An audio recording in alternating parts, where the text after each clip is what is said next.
na katika kijiji cha Robanda ni eneo ambalo kidogo liko katikati ya hifadhi, limezungukwa na hifadhi mbalimbali.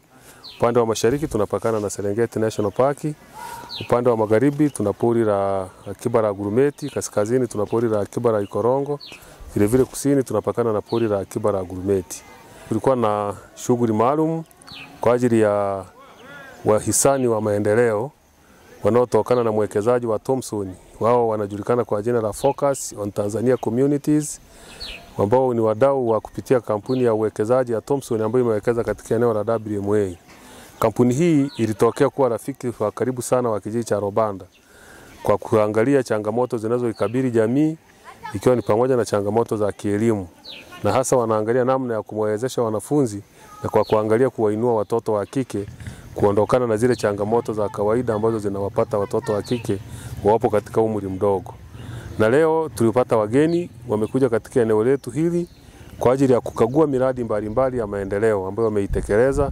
Hapa tuko shule ya msingi Robanda, nyuma yangu naona kuna vyumba vya madarasa, vyumba vitatu na chumba kikubwa kabisa kwa ajili ya kompyuta wanafunzi kujifunzia. Ni baada ya kuja wakaangalia ni changamoto gani tulizonazo, wakaona wakiongeza vyumba vya madarasa lakini wakaweka chumba cha kompyuta, na walikuwepo hapa shule ya msingi lakini pia wameenda sekondari, wameangalia miradi walioitekeleza pale. Wamejenga bweni kubwa sana linaloweza kuchukua wanafunzi 120 lililozinduliwa mwaka jana na Mwenge wa Uhuru. Lakini pia kuna jiko la kupikia wanafunzi na nyumba ya mwalimu ya kubeba walimu wawili, familia mbili. Nyumba moja inaweza kuchukua familia mbili, yani maana yake 2 in 1. Kwa hiyo sisi kama jamii ya kijiji cha watu wa Robanda tunafurahia sana miradi hiyo, kwani baada ya hiyo miradi kuja kuna mabadiliko makubwa tunayaona. Kwanza wanafunzi wanakaa mazingira mazuri na wanakaa kwa nafasi. Wakijenga darasa kama hili lazima waweke miundombinu, waweke madawati. Sisi kwetu wanafunzi hawakai chini. Wanafunzi wote wanakaa kwenye madawati na madawati yanabaki. Kuja pamoja na kukagua miradi walioitekeleza, lakini pia wamechukua changamoto zetu. Changamoto tulizogawanya katika maeneo makuu matatu. Eneo la kwanza ni eneo la jamii ambapo tuliangalia kijiji cha Robanda ni kijiji pekee ambacho kinakumbwa na ukame sana kwa mwaka, na ni kijiji ambacho hakina hata chemichemi za asili.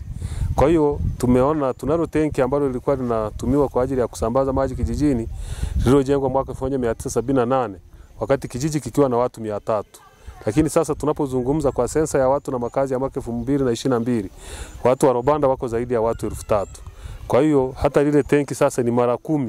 Tunahitaji mahitaji yake sasa ni mara 10 zaidi ya yale ambayo yaliyokuwepo kwa ile miaka ya nyuma. Kwa hiyo changamoto ya kwanza tuliyoainisha ya jamii ni kuwaomba hawa wadau wa maendeleo watusaidie kutujengea tenki kubwa ambalo linaweza kuchukua maji kiasi cha lita 300, ambayo naamini hilo tenki likiwekwa linaweza likasambaza maji kijijini, shule zetu zikapata maji ya kutosha. Serikali imeshaanzisha utaratibu wa wanafunzi kupata chakula shuleni. Lakini wanafunzi wa hapa chakula wanapata chini ya miti, kitu ambacho ni hatari kwa afya yao, lakini pia ni hatari hata wakati mvua wakati inanyesha. Watoto huwa wanashindwa kupata chakula katika mazingira mazuri na baadaye wanabaki wanakimbia na chakula. Tumeomba bwaro kubwa sana la chakula na wameonesha nia ya kuridhika kwa sababu mazingira halisi wameyaona. Lakini tumeomba pia watujengee nyumba za walimu kwa sababu tunao walimu 12. Kati ya walimu 12, walimu 3 ni walimu walioajiriwa na serikali ya kijiji. Walimu 2 tunasaidiwa na mdau wa maendeleo ambaye ni Gurumeti Fund, lakini walimu 7 ndio walimu wa serikali. Lakini tukipata nyumba za kutosha, inaweza kaivutia serikali hata inapokuwa inapata walimu, basi ikasaidia wale walimu kuja hapa na kuendelea kutoa taaluma na shule yetu ya Robanda kupaki elimu zaidi. Kwa kipekee sana mwaka jana walitujengea bweni la kisasa kama unavyoliona, ambalo linaweza kuchukua wanafunzi 120 wa kike, na tayari wanafunzi wanaishi pale wale wa kidato cha 5, na mwezi wa 7 pia tunatarajia tupokee wanafunzi wengine wa kidato cha 6. Kwa hiyo tunawashukuru sana. Lakini pamoja na hayo wametujengea nyumba ya walimu ya 2 in 1 kama unavyoiona. Nyumba hii imesaidia kupunguza adha ya walimu kupanga mtaani, lakini pia kutembea umbali kutoka kule kijijini kuja hapa shuleni kutekeleza majukumu yao. Kijiji chetu au shule yetu ilipo bahati mbaya sana na inazungukwa na maeneo ya hifadhi. Huko wakati mwingine wanyama wakali wapo. Kwa hiyo uwepo wa nyumba hiyo ya walimu umesaidia na utasaidia sana kuhakikisha kwamba walimu wanakaa kwenye nyumba na wanatekeleza majukumu yao vizuri. Fortis wamekuwa ni marafiki kwa ajili ya kutusaidia katika nyanja za elimu hapa shule ya msingi.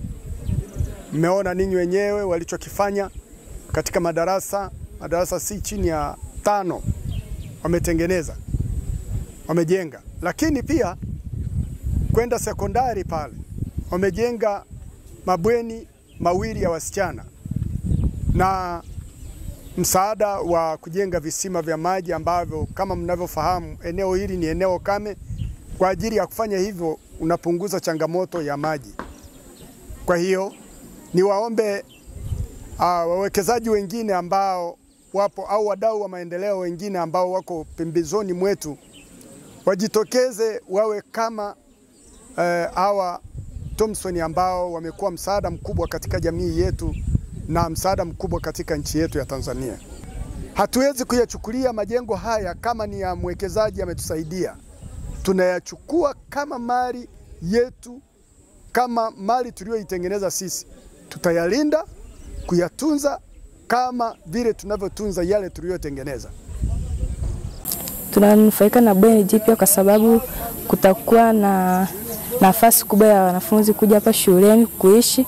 Pamoja na hayo tutakuwa na pia wataongeza ufaulu wao kimasomo, kitaaluma na kinidhamu.